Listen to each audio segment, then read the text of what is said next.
Watoto wa Mungu, Bwana Yesu asifiwe sana sana sana. Ninaamini kwamba hakika Mungu aliye hai amekulindeni kwa rehema na uwezo wake wa kipekee. Hakika kuna jambo ama kuna swali naomba kuuliza. Nikuulizeni nyinyi wa Kristo ambao mmejaliwa kujua ukweli na ukweli ukawaweka huru. Swali langu ni fupi sana, halitachukua masaa ama dakika mengi tu. Kwanza kabla sijauliza swali lenyewe, naomba hata sio kwamba naomba, kwa sababu yote ni kama maswali vile. La kwanza, je, umeufuatilia mjadala ambao unaendelea kwa sasa, ambao umekuwepo kwenye YouTube, ambao ulianzishwa na msomi wa Kiislamu wa dhehebu la Shia? Sitamtaja kwa jina, maana kama ushafuatilia hakika hakuna haja niende kwa undani, hamna, utanielewa.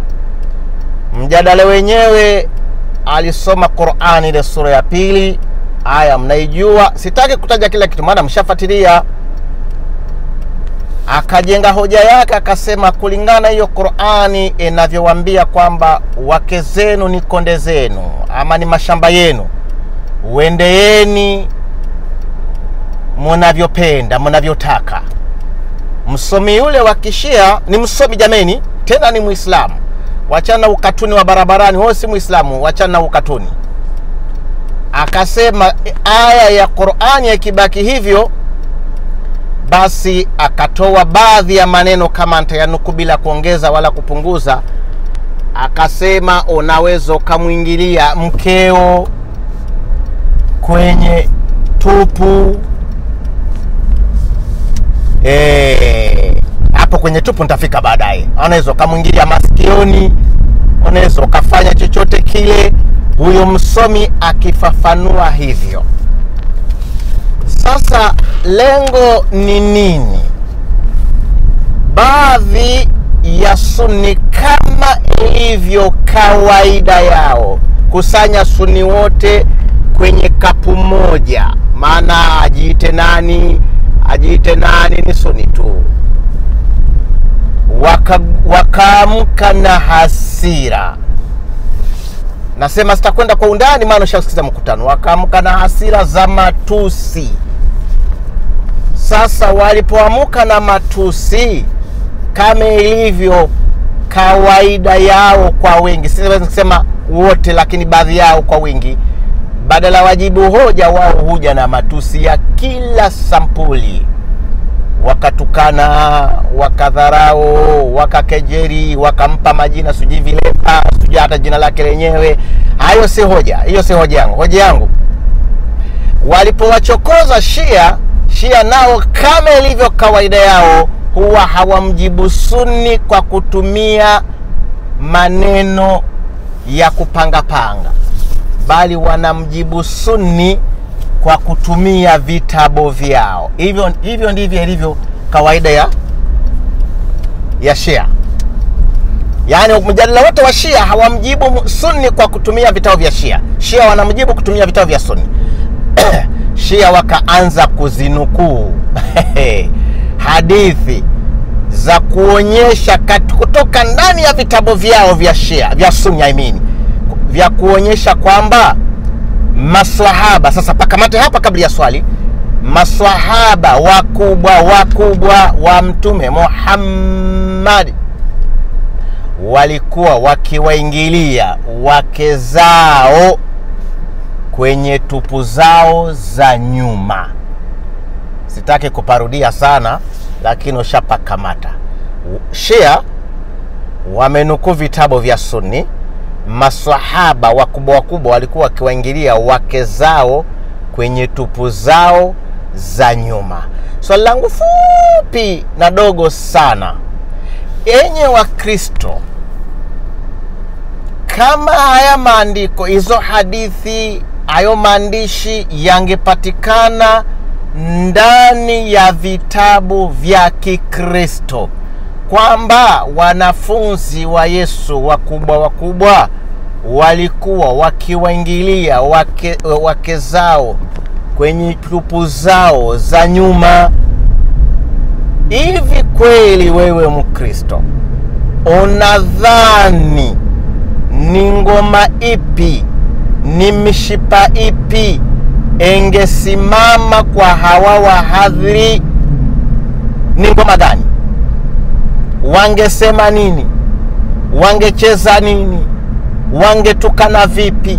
Wangekejeri vipi? Hilo ndo swali langu. Je, unaona light maandishi kama haya ambayo yamo kwenye vitabu vya Sunni, kwamba maswahaba wakubwa walikuwa wakiwaingilia wake zao kwenye tupu zao za nyuma?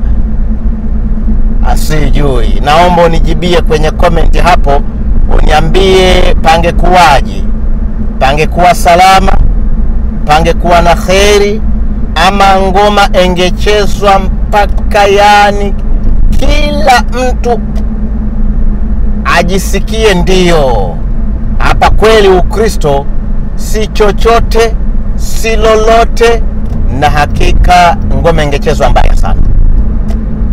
Kwa namna hiyo tujifunze kitu hapa, ndugu zangu wa Kristo, baada ya swali ambalo talijibu. Yamo mambo mengi ambayo yamo katika vitabu vyao, ndipo naona hawataki mtu kuyagusa, kwa sababu ukiyagusa utaleta fedheha na aibu. Sasa Shia nao, kando na kwamba wanatukanwa, wanakejeriwa, wao hawajibu kimatusi, wao wanazidi kuvisoma vitabu vyao. Ina maana gani? Kwamba Shia kabla hawajatamka kitu tayari washajiandaa, washajua kwamba hawa waungwana watakuja kupinga. Sasa wanaandaa riwaya sahihi, riwaya, wanatoa maandiko mpaka na wahurumia Sunni. Shia wanatoa mkanda dakika 6, dakika 10, dakika 18, ukizidi sana ama 22.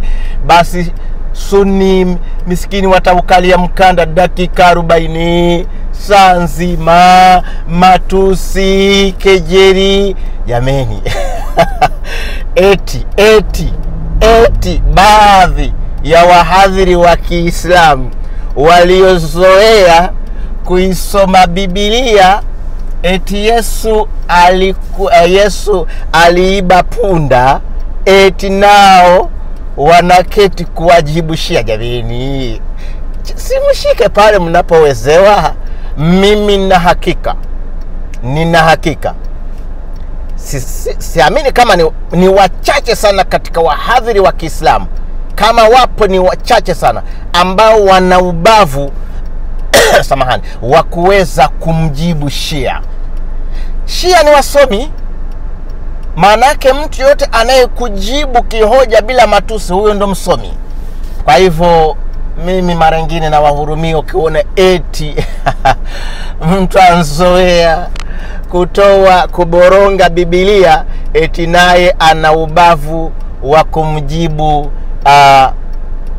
Shia. Kwa hivyo ndugu zangu, swali langu limeeleweka. Nimeweka baadhi ya maneno kidogo, angalau tumeelewa. Na kama